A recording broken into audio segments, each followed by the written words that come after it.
Mga kapuso, maghanda dahil sa paglakas ng umiiral na easterlies ay asahan na umano ang mas mainit na panahon sa darating na Semana Santa ayon sa Pag-asa.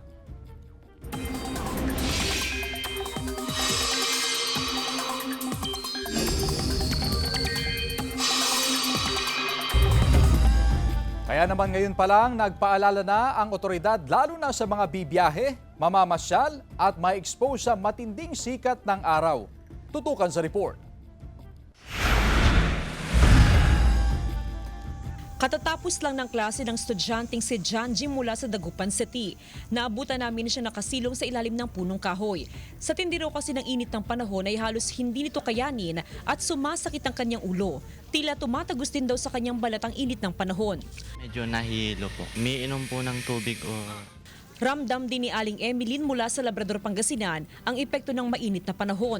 Madalas daw na mag-dry ang kanyang balat, kaya naman palagi siyang umiinom ng maraming tubig. Ay, wag nang gumala, wag nang lumabas na kung hindi lang importante itong lakad namin.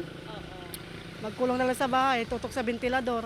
Sa monitoring ng Pag-asa, naglalaro sa 44 hanggang 46 degrees Celsius ang damang init o heat index sa Dagupan City sa nakalipas na mga araw. Sa ngayon, mas lumalakas pang easterlies, kaya asahan daw ang mas mainit na panahon sa Semana Santa. Depende yan. Hindi natin inaalis yung posibilidad na bababa, tataas. Kasi nasa dry season pa rin tayo.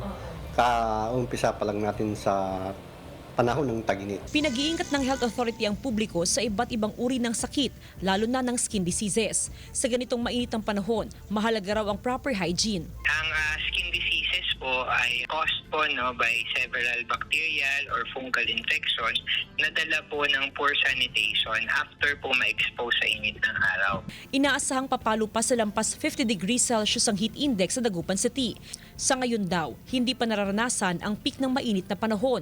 Posible itong maranasan sa kalagitnaan hanggang sa katapusan ng buwan ng Abril. Jasmine Gabriel Galban, One North Central Luzon.